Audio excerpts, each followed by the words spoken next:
Selamat bertemu kembali dalam diskusi kita kali ini mengenai penghapusan kredit macet, petani dan nelayan yang digagas oleh pasangan calon Ganjar Mahfud MD. Pertanyaannya sekarang adalah, apakah kredit macet petani dan nelayan ini dapat dihapus? Atau kalau tidak bisa dihapus, bagaimana penyelesaian dan jalan keluarnya? Marilah kita mulai diskusi kita dengan membahas risiko kredit usaha rakyat macet dan cara mengatasinya. 1. Cara. Dana kredit usaha rakyat bisa jadi cara untuk mengembangkan usaha-usaha di bidang usaha menengah, kecil dan mikro yang dimiliki. Untuk mendapatkan dana kredit usaha rakyat ini, perlu diketahui dan beberapa hal lain yang perlu diperhatikan sebelum mengajukan pinjaman kredit usaha rakyat. Misalnya, risiko kredit macet dan bagaimana cara mengatasinya. Syarat untuk mendapatkan dana kredit usaha rakyat, secara umum di bank manapun adalah sama, antara lain adalah 1. Memiliki usaha produktif dan layak. 2. Telah melakukan usaha secara aktif minimal 6 bulan.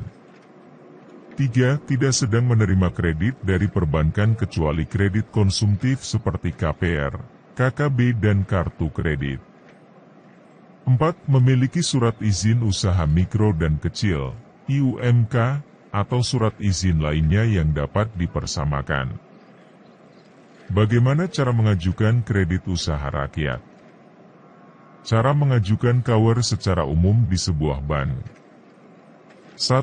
Pastikan bidang usaha yang akan diajukan untuk mendapat KUR adalah usaha yang produktif dan berprospek. 2. Siapkan kelengkapan dokumen pengajuan. Dokumen tersebut antara lain kartu identitas, KTP, kartu keluarga, keterangan domisili, legalitas usaha, akta pendirian usaha, izin usaha, SIUP, TDP, laporan keuangan, proposal usaha, dan persyaratan lainnya. 3. Setelah dokumen lengkap, datangi kantor bank penyalur yang masuk dalam daftar pemerintah. Ikuti prosedur yang diterapkan di bank tersebut. 4. Umumnya, bank akan melakukan survei atau wawancara untuk menganalisis kelayakan peminjam. 5. Tunggu hasil pengumuman dari bank penyalur apakah pengajuan akan cair atau tidak. Itulah beberapa syarat mendapatkan kredit usaha rakyat di suatu bank, hingga cara pengajuannya yang perlu diketahui. Jadi dari persyaratan pengajuan kredit ini cukup ketat. Artinya kalau dana kredit usaha rakyat diberikan atau dipenuhi, maka bank sudah memperhitungkan bahwa resiko kredit macet itu sangat kecil, atau bahkan tidak ada resiko macet sama sekali. Kecuali ada suatu kejadian yang sangat di luar dugaan, seperti misalnya adanya peristiwa pandemik COVID-19. Marilah kita lihat apa yang dimaksud dengan kredit macet. Pada saat menerima kredit usaha rakyat, atau kredit usaha rakyat dikabulkan oleh bank, maka semangat pengusaha akan sangat tinggi. Tetapi, suatu saat meminjam dana, peminjam akan berada di suatu kondisi di mana kredit usaha rakyat yang diterima menjadi terasa berat. Umumnya hal ini terjadi jika bisnis yang dilakukan tidak berjalan sesuai dengan yang diharapkan di awalnya. Pada kondisi seperti ini peminjam atau penerima kredit usaha rakyat harus berhati-hati. Kondisi ini bisa menjadi semakin parah jika peminjam merasa kesulitan untuk melunasi atau membayar angsurannya. Kesulitan membayar angsuran sudah dapat dipastikan sebagai penyebab keterlambatan membayar angsuran yang nantinya akan berkembang menjadi kesulitan membayar tunggakan. Alhasil, hutang semakin membengkak karena adanya denda keterlambatan serta bunga berjalan. Pada akhirnya, kondisi inilah yang disebut dengan kredit macet atau gagal bayar. Kredit macet bisa diartikan sebagai kondisi ketika si peminjam sudah tidak mampu lagi membayar hutang, akibat tidak lagi memiliki dana. Bagaimana jalan keluarnya? Apakah ada jalan keluar? Inilah yang menjadi pertanyaan, apakah penghapusan kredit macet ini bisa dilakukan atau ada cara lain? Karena Pak Ganjar berjanji mengurus kredit usaha rakyat yang macet ini. Mari kita lihat cara mengatasi risiko kredit usaha rakyat macet. 1. Restrukturisasi. Kredit usaha rakyat macet bisa terjadi karena banyak faktor. Salah satunya adalah bila peminjam yang menunggak terus sampai suatu saat jumlah pinjaman menjadi sangat besar. Jika hal ini yang dialami, maka peminjam perlu melakukan restrukturisasi. Restrukturisasi dilakukan untuk mengajukan persyaratan kembali oleh peminjam kepada pihak bank yang memberikan dana kredit usaha rakyat. Melalui restrukturisasi, peminjam dapat mengatur ulang dana kredit yang sesuai dengan kemampuan usaha peminjam. 2. Reskedul atau pengaturan ulang atau penjadwalan ulang. Mengatur ulang dana kredit perlu juga disesuaikan dengan jadwal pembayaran kreditnya. Untuk itulah peminjam perlu melakukan rescheduling atau penjadwalan ulang. Salah satu contohnya, jadwal pembayaran di awal bulan yang memberatkan akan dapat diubah ke akhir bulan.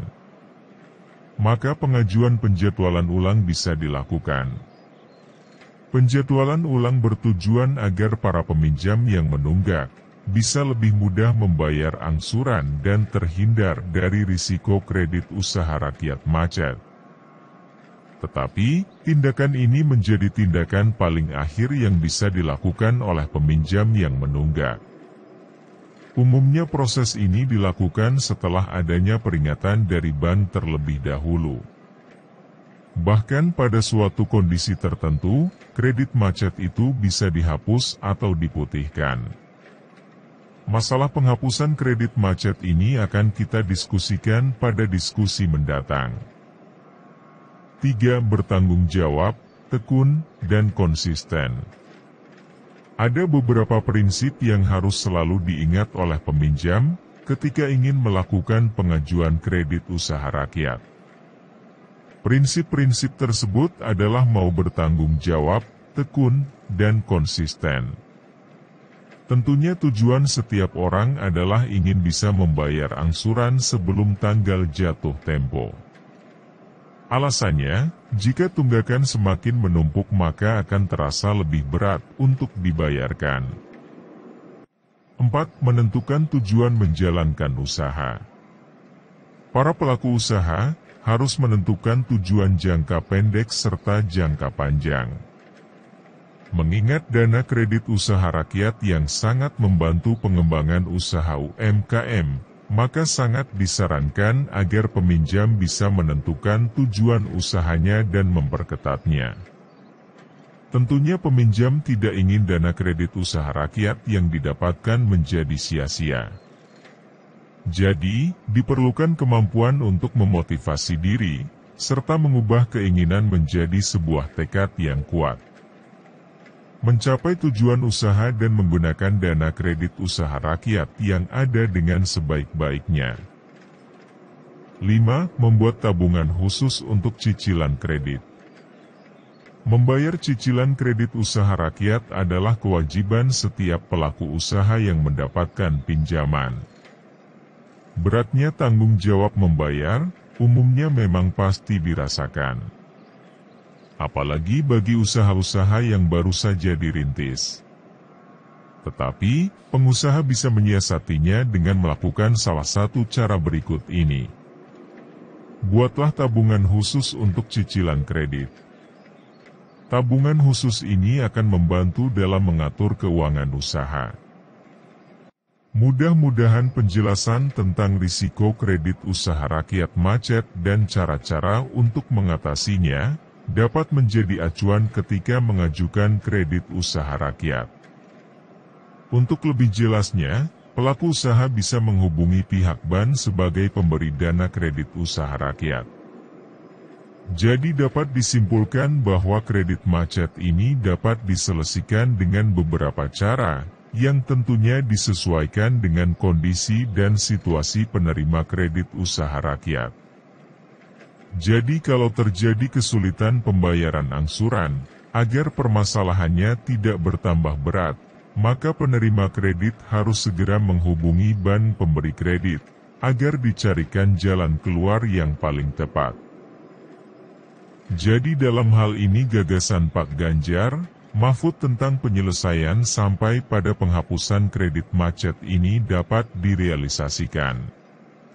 Gagasan ini muncul karena dikhawatirkan bahwa penerima kredit usaha rakyat tidak terlalu mengerti jalan keluarnya dan kondisi kredit akan makin membengkak atau memburuk karena tidak mengerti jalan keluar penyelesaiannya.